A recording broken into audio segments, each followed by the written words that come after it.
Tahimik na baryo ang mahabang parang na matatagpuan sa San Luis, Batangas.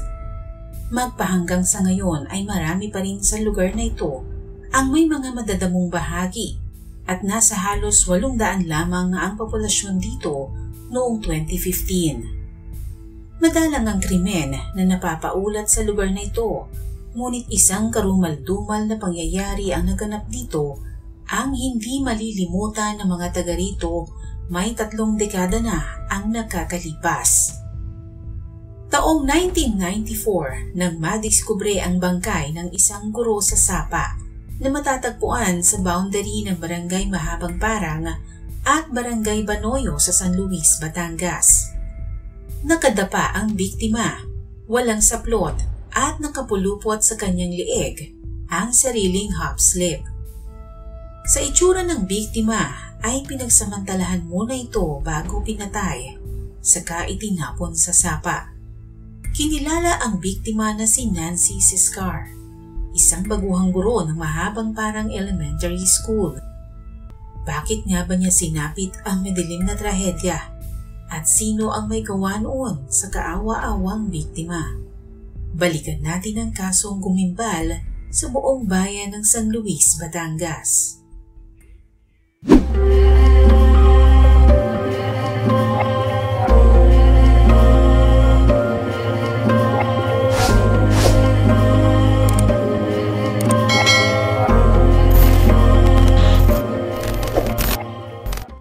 Panganay si Nancy Siscar sa magkakapatid. Bata pa ay pangarap na niya ang maging guro dahil marami sa kanilang mga kamag-anak ay pawang mga nagtuturo. Mabait na anak at masipag sa pag-aaral si Nancy ayon sa paglalarawan ng kanyang ina. Kaya naman nagsikap silang mag-asawa upang tuparin ang pangarap ng kanilang panganay. Hanggang sa makapagtapos si Nancy ng kolehiyo at maging isang ganap na guro. Taong 1994 nang lumipat si Nancy ng eskwelahang pagtuturuan sa Mahabang Parang Elementary School. Kaya naman noong July 4, 1994, nasa pagitan ng alas 8 hanggang alas 9 ng umaga, naglalakad si Nancy na sinamahan pa ng kanyang inang si Nanita dahil hindi kabisado ng kanyang anak ang daan patungo sa Mahabang Parang Elementary School. Habang naglalakad, may 3 lalaking nakatayo sa gilid ng kalsada ang sumipol sa mag-ina na hindi nila kakilala, ngunit natandaan nila ang mga mukha ng mga ito. Dahil doon ay mas nakadama ng takot si Aling Ninita para sa kaligtasan ng kanyang anak, bagamat si Nancy ay hindi naman kinakitaan ng pagkatakot. 2 araw makalipas samahan ni Aling Ninita ang anak. Mag-isa na lamang noon si Nancy sa paglalakad patungong eskwelahan noong July 6, 1994. Nasa pagitan ng alas 6 hanggang alas 7 ng umaga. Papasok na noon si Nancy sa pinagtuturoang eskwelahan nang bigla na lamang itong harangin ng 3 kalalakihan at walang ano-ano'y sinikmuraan siya ng isa sa mga lalaki na kanyang ikinatumba at ikinawala ng malay. Dali-dali naman siyang sinukbit ng lalaki sa kanyang balikat at dalhin sa gubat habang ang 2 nitong kasama ay isa-isang pinulot ang mga gamit ni Nancy saka sumunod sa kasama. Ang pangyayaring ito ay buong nasaksihan ng isang lalaking nagngangalang Olimpio Corrales. Pauwi na noon si Olimpio mula sa pagsasaka nang makita niya ang kanyang mga bayaw na sina Jury Andal at Ricardo Andal kasama si Edwin Mendoza na kanila ring kababaryo sa Barangay Banoyo. Nasaksihan ni Olimpio kung paano hinarang ng 3 at suntukin ng kanyang manong Jury ang guro na si Nancy at saka ito dinala sa masukal na gubat.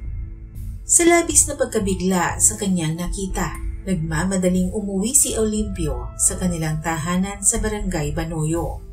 Bandang alas 8 ng umaga, sumugod ang 3 sina Jury Andal, Ricardo Andal at Edwin Mendoza sa bahay ni Olimpio at doon ay binantaan siya ni Jury na siya'y papatayin nito kung siya'y magsusumbong sa mga otoridad.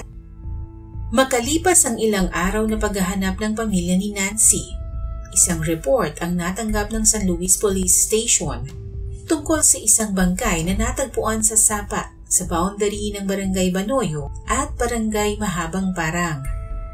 Agad tinungo ng mga pulis ang kinaroroonan ng nai-report na bangkay at doon nga ay tumambad sa kanila ang bangkay ng isang babae na halatang dumanas ng paglapastangan sa kanyang pagkababae dahil sa itsura nito. Wala itong saplot sa katawan at nakadapa. Ang half slip ng biktima ay ginawang panali sa kanyang liig na sa hinuha ng mga pulis ay ginamit na murder weapon ng mga suspect. Nasa early stage of decomposition na ang bangkay ng kanilang matagpuan. Nakakalat sa tabi ng biktima ang kanyang mga gamit, ang kanyang sapatos, payong, bag, pack lunch at mga notebook. Kinilala ang biktima ng kanyang tiyuhin na ito nga ay ang kanyang pamangkin na si Nancy Siscar, 22 taong gulang. Sa pag-iimbestiga ng mga pulis, napag-alaman din nilang pinagnakawan din ang biktima matapos itong gawa ng kasamaan. Nawawala kasi ang kanyang relo, kabiyak ng hikaw at cash na nagkakahalaga ng 2,000 piso. Sa kabuuan ay nasa 5,000 piso ang halagang nawala sa biktima. Kinilala rin ni Aling Nenita na ang mga gamit na nakita sa tabi ng bangkay ay sa kanyang anak na si Nancy. Ayon sa pagsusuri ng mediko legal, ang biktima ay pinagsamantalahan ng hindi lamang isang lalaki, kundi 3 iba't ibang similya ang nakita sa maselang bahagi ng katawan nito. Lumabas din sa pag-aaral ng mga doktor na asphyxia by strangulation o pananakal ang ikinasawi ng biktima. Nahirapan ng mga pulis na matukoy kung sino ang maaaring gumawa ng krimen sa biktima dahil walang lumalapit na saksi. Hanggang sa isang lalaki ang lumapit sa kanila na handang magbigay ng kanyang salaysay ukol sa nalalaman niya sa nangyari noong July 6, 1994. Bandang alas 11 ng gabi ng July 18, 1994, kusang loob na nagbigay ng kanyang pahayag ang witness na si Olimpio Corrales sa Camp General Miguel Malvar, Batangas City. Dito niya ikinuwento ng buo ang kanyang nasaksihan noong araw ng July 6, 1994. Pagtuntong ng July 20, 1994, sinampahan ng mga kasong rape with homicide at kasong robbery ang 3 sa Municipal Trial Court ng San Luis, Batangas. Matapos ang preliminary investigation, inisyuhan ng warrant of arrest ang mga suspect. Nang dakpi ng 3 ng mga pulis, nakuha kay Jury Andal ang kabiyak ng hikaw ng biktima sa bulsa nito. In-identify naman ng ina ng biktima na iyon nga ang hikaw ng kanyang anak na ibinigay niya sa anak may 3 taon na ang nakakalipas. Itinanggi naman ng mga akusado ang alegasyon sa kanila. Ayon kay Jury Andal, nasa kanyang bahay siya sa pagitan ng alas 6 at alas 7 ng umaga ng July 6, 1994. Umalis lamang siya ng bahay bandang alas 11 na ng umaga para naman pastulan ang kanyang mga baka. Salag din ni Jury na hindi sa bulsa niya nakuha ang hikaw kundi sa kanyang tenga dahil suot niya ito. Ang hikaw daw na iyon ay bigay sa kanya ng kanyang hipag. Nagpakita rin siya ng larawan na suot niya ang hikaw sa 3 magkaibang pagkakataon. Galit lamang daw kasi sa kanya ang kanyang bayaw na si Olimpio kaya siya nito ginagantihan. Nagkaroon daw kasi sila ng alitan tungkol sa baka niya na tinatakot ni Olimpio dahil sinisira nito ang kanyang pananim. Nagalit din daw si Olimpio sa kanya dahil naman sa tubig na umaagos mula sa kanyang dampa na tumatawid sa taniman ni Olimpio ng ampalaya. Binantaan daw siya ni Olimpio ng mga salitang, "May araw ka rin sa akin." Ayon naman sa kapatid ni Jury Andal na si Ricardo Andal, na isa pang akusado. Nag-aalaga daw siya ng kanyang anak noong July 6, 1994, bandang alas 6 at alas 7 ng umaga. Bandang 9:00 daw ng umaga ay nagpastol pa siya ng baka sa barangay Banoyo at bumalik siya ng bahay bandang 10:00 na ng umaga ng parehong araw. Kaya malabo raw ang sinasabi ni Olimpio na isa siya sa 3 sumalbahe kay Nancy. Sabi naman ni Edwin Mendoza, nakitulog siya sa bahay ng isang Carlingaa gabi bago ang July 6, 1994. Kinaumagahan daw ay dumiretso siya sa construction site na kanyang pinagtatrabahuhan at hindi raw siya umalis doon buong maghapon. Wala naman daw silang alitan ni Olimpio, ganun pa man ay hindi na ipresenta sa korte si Carlingaa upang patutuhanan ang sinasabi ni Edwin Mendoza.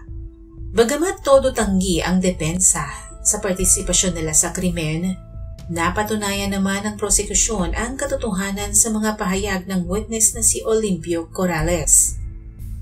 Bagamat kinwestiyon ng depensa kung bakit tumagal pa ng 12 araw bago siya nagsumbong sa mga otoridad, tugon naman ng prosekusyon ay dahil sa takot para sa sariling buhay, kaya hindi siya agad nagkaroon ng lakas ng loob para ito'y sabihin sa mga pulis.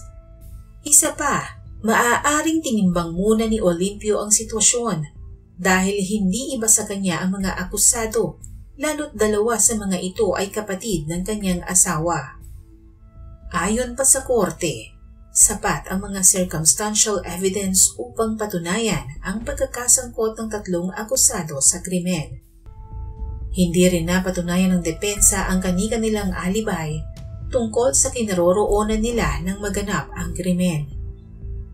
Ang pinagsama-samang testimonya ni Olimpio Corrales, Nenita Siscar, ina ng biktima, Amelia Maderazo, ang Senior Police Inspector, at Dr. Antonio Vertido, ang Medical Legal Officer, ay naging napakatibay upang mapatunayang guilty beyond reasonable doubt ang mga akusado. Kaya naman, hinatulan sila ng parusang kamatayan. Hiniling ng depensa na ipasuri ang DNA ng 3 nahatulan at ihambing sa DNA na nakuhang semilya sa biktima. Ngunit ito'y hindi na pinakinggan ng korte, bagamat naibaba ang sentensya sa habang buhay na pagkabilanggo o reklusyon perpetua na walang posibilidad ng parol, at sa kasalukuyan ay patuloy pa rin isinisilbi ng 3 ang kanilang sentensya sa New Bilibid Prison.